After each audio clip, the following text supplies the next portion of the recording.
materi perbankan. Oke, sebelum kita contoh soal, kita pahami dulu beberapa istilah yang akan dijadikan sebagai rumus. Ada MO, MA, B, P, N, dan seterusnya ya. Kalian bisa baca sendiri. Kalau B itu adalah keuntungan bunganya. Jadi kalau misalkan kita nabung di bank itu kan nanti dapat bunganya dalam bentuk persentase, tapi nanti kan rupiahnya itu berapa lah, itulah yang disebut B atau keuntungan bunga. Sedangkan bunga dalam bentuk persen berarti nanti masuknya di kategori persentase. Nah, biasanya itu di soal itu dia per tahun. Nah, sedangkan N itu adalah waktunya itu dalam bulan. Nah, jadi otomatis kita bisa nyusun rumusnya nih. Maka keuntungannya atau besar bunganya dalam waktu per bulan, karena biasanya N-nya itu dalam waktu bulan.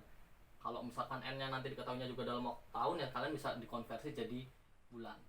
Jadi besar keuntungan yang kita dapat kalau kita nabung di suatu bank dengan persentase per tahun dalam waktu sekian bulan dengan modal awal sekian, maka bisa kita tulis rumusnya B itu sama dengan P per 100. Nah, P nya ini nanti tidak perlu pakai per 100 lagi, jadi cukup angka persentasenya saja. Nanti untuk lebih jelasnya di contoh soal. Dikalikan N per 12 tadi, karena persentasenya per tahun sedangkan waktunya biasanya dalam soal itu adalah dalam bulan, maka harus per 12 dikali MO atau modal tabungan awal. Langsung saja dicek contoh soalnya. Ani menabung di bank sebesar Rp800.000.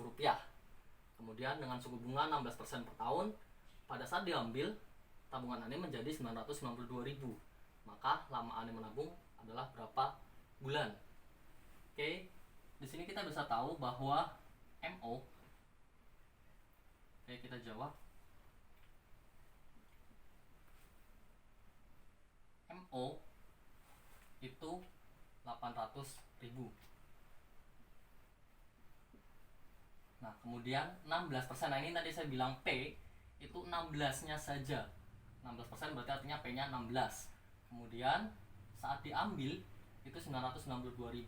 Nah, ini berarti adalah MA 992.000. Nah, otomatis kalau kita mau mencari N-nya, kita harus tahu dong besar bunganya berapa. Nah, karena modal akhirnya sudah diketahui, maka kita bisa nyari B atau bunganya, yaitu dengan cara 992.000 dikurangi 800.000, yaitu berapa? 192.000. Oke, dari sini kita bisa langsung masukkan ke rumusnya.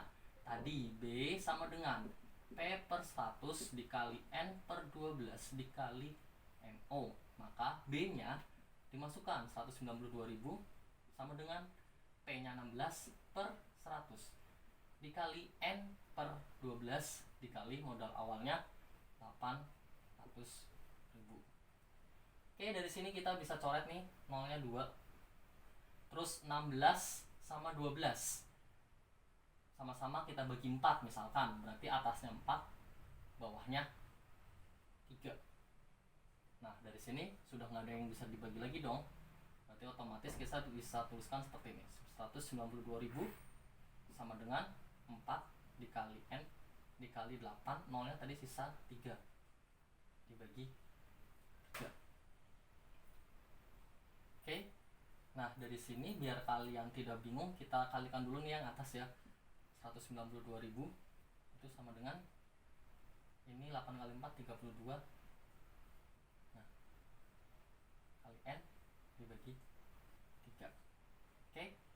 Kemudian di sini 192.000 dikali 3 sama dengan 32.000 N. Jadi kan kalau ini dibagi ketika pindah ruas, lawannya pembagian adalah perkalian, makanya jadi 192.000 kali 3 sama dengan 32.000 N. Nah, ini saya sarankan kalian jangan mengalihkan terlebih dahulu, tapi langsung saja seperti ini N. Nah, kita jangan dikalikan dulu, dikali 3 per 32.000.